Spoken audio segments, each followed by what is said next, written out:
our discussion will be more on the cranial nerve. Pagkatapos ng cranial nerve, we will try to discuss again the pupillary pathway. So, na-discuss ko na yung visual pathway natin, di ba, sa case natin. So, this time, I will try to discuss the pupillary pathway, and then you have the different anisocoria condition. Anisocoria. So, magsasimulate tayo ng anisocoria, magdadilate ako ng pupil. Okay, so isa lang kada grupo. Hindi ko kailangan lahat kayong i-dilate. Okay? Tapos, kailangan merong ophthalmos ko para habang dilated, sayang eh. Dilated na eh. Silipin nyo na yung loob ng fundus. Okay, yung passion step. Okay, now. Would you kindly please come forward? Please come forward. Kasi, sorry lang yung motion.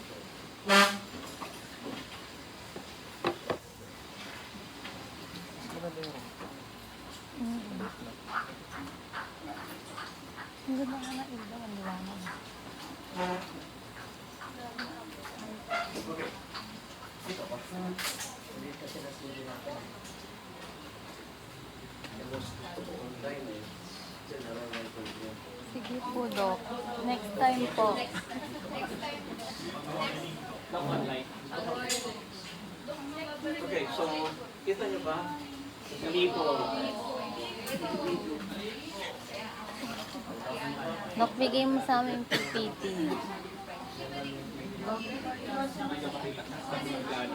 Ah, yan. Pwede. Kasi hindi naman ito nasusunod. So, ito gawin natin. Meron kasing TV na nasusunod. Oo po. Tsaka nasusulatan namin dito. Sa kabila. Mahirap lang po kami. Ang laki ng TV din sa kabila. Tapos, nasusulatan namin yung TV. Cool. Okay, so anyway, ay, ano to? Nawala po. Magiging ganda na. Ayun pa natin.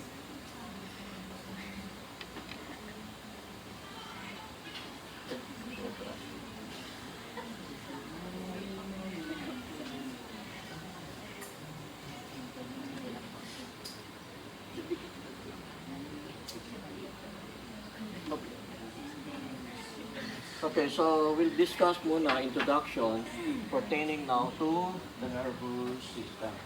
So if you just remember in your anatomy, there are how many systems that we have in our body? There are 10 lang actually. Pero yung ibang libro, 11 and 12. So yung 11 tsaka 12, sinasama dun sa main system.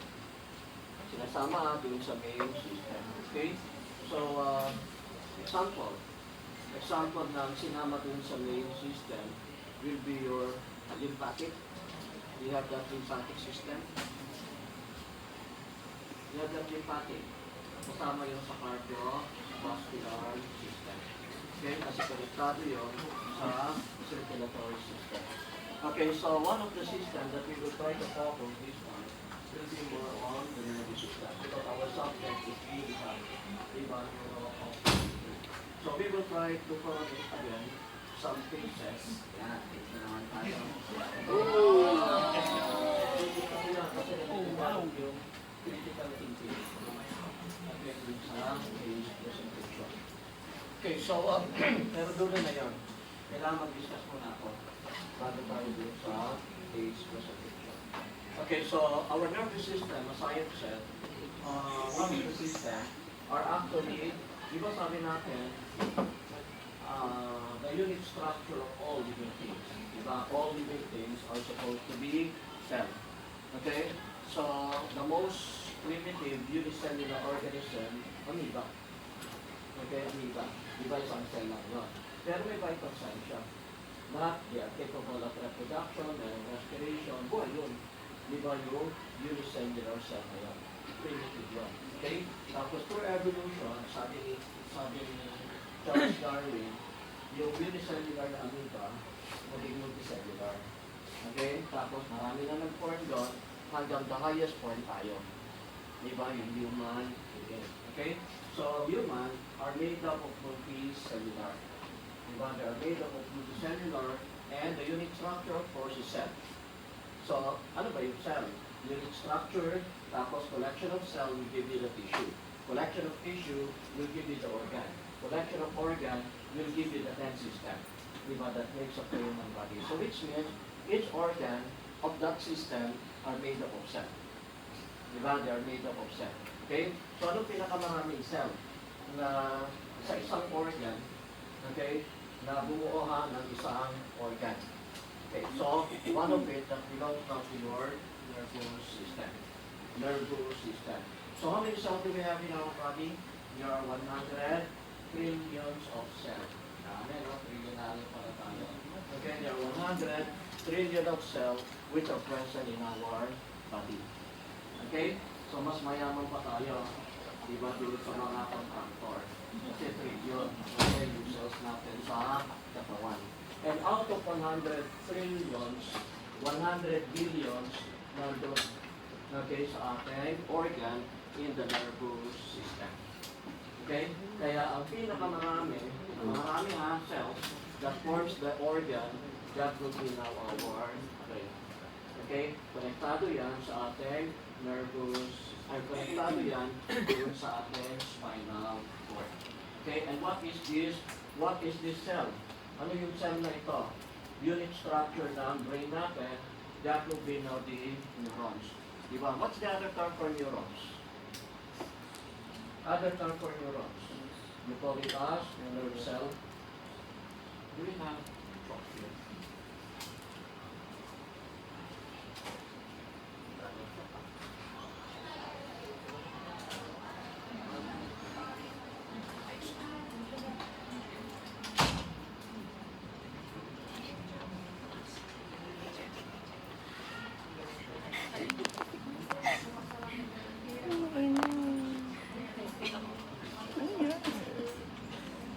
Iba na ba yung picture nito? Parang wala mo siya. Ay, basta ito yung story mo.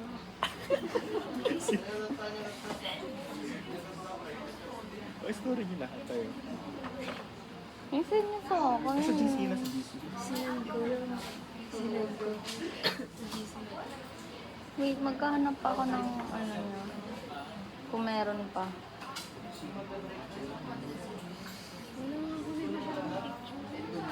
Nag-photoshoot kasi kami dalawa eh.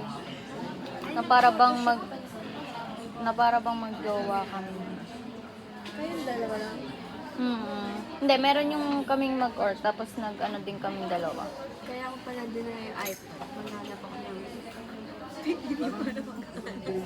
Ayun na. Tapos, paano ba ito i-post? Ay, walang post. Ako pa lang sa phone. Start ko na. Ay, stop ko.